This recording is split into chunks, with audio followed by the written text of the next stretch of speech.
Okay, so here we are again. I just showed you how to create a loop.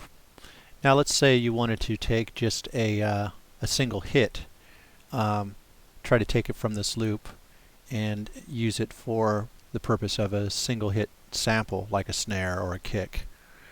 Typically you're going to want to try to find the most minimal area of the loop. This area could work. This area might even be better.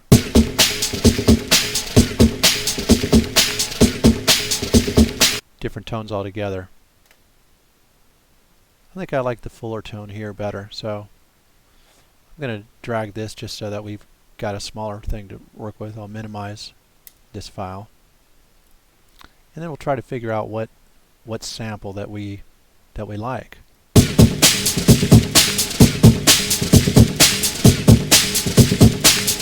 Let's try to grab that first kick. All we're going to do with the cursor, we're going to pick a point here, left click, and then drag over the area that we want to edit. Then we'll get in closer, and then I'll drag to the end here before the next hit starts. And then I'm going to take off the loop, otherwise it's just going to be a repeat, which actually isn't too bad.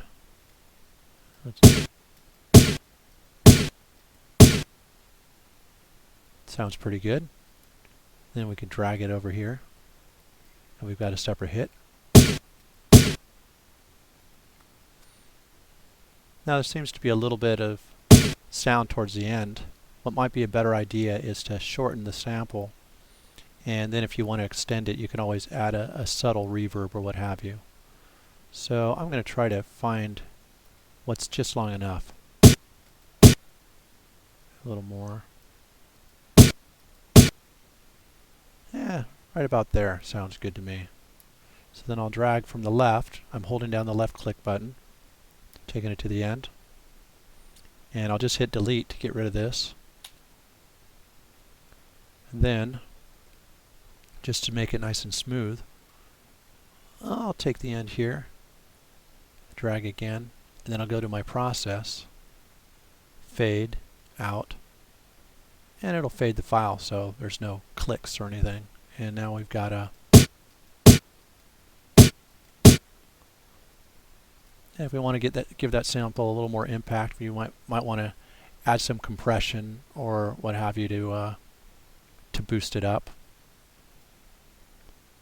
What I'll do here, I'll just try to use something that we've got inside SoundForge, so something that you guys can use as well. Here we go, dynamics.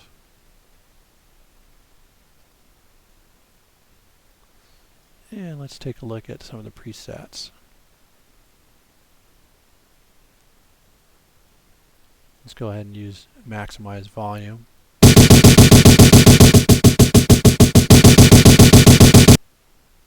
Sounds like it's doing the job.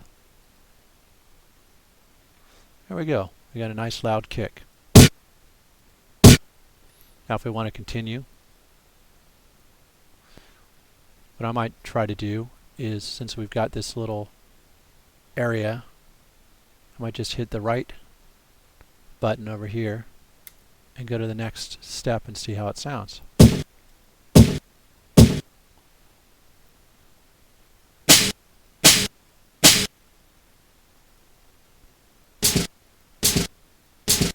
That doesn't sound so good.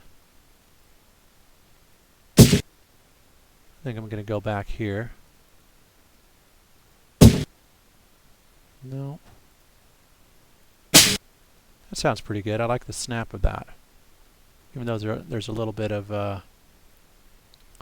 extra sound in there that you might not want. So let's get in nice and close here. Take off some of that beginning. I just drag and hit delete on the area.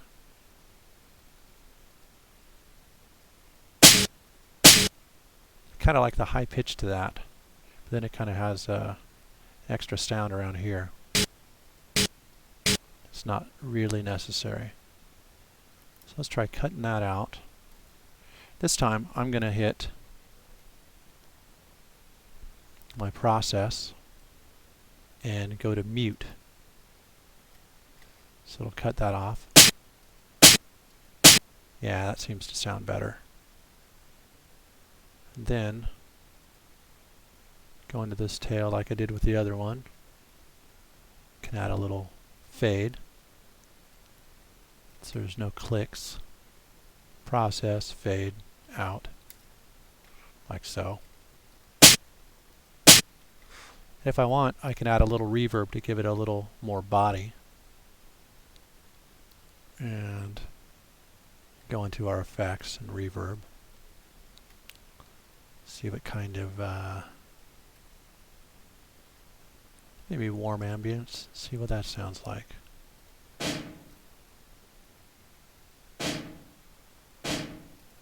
Obviously that's too much reverb. Let's turn the dry signal all the way up to 0. And then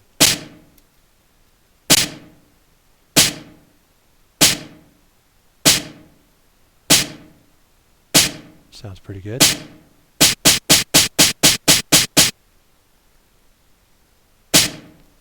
Yeah, it's a little trail. I'm going to make it a little more subtle.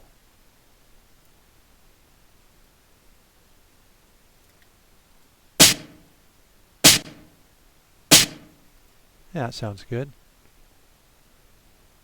The decay time sounds alright to me. And I'll go ahead and hit OK. Now we've got a snare, which sounds good. Now you could go in and do further things to the sample if you don't want to save it as is. The first thing that you might want to do is process and normalize, which brings the volume all the way up to the highest peak. I usually like to put it to about -0.3, so it's right under the top. Then I'll hit OK. I'll bring the volume up. Now if you want to take a little muddiness out of that, you could always go to your process and EQ. I'll go to the paragraphic EQ. And it looks like we've already got the low shelf hit here. And this will just cut out some of the bottom end. So I'll try it.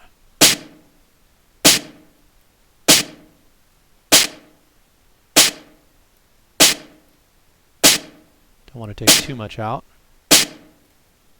And then use the bypass to hear the before. I think that sounds cleaner. Hit OK.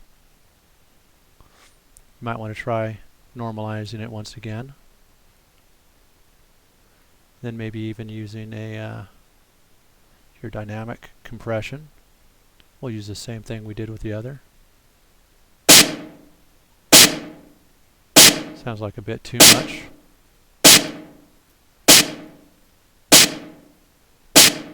There we go.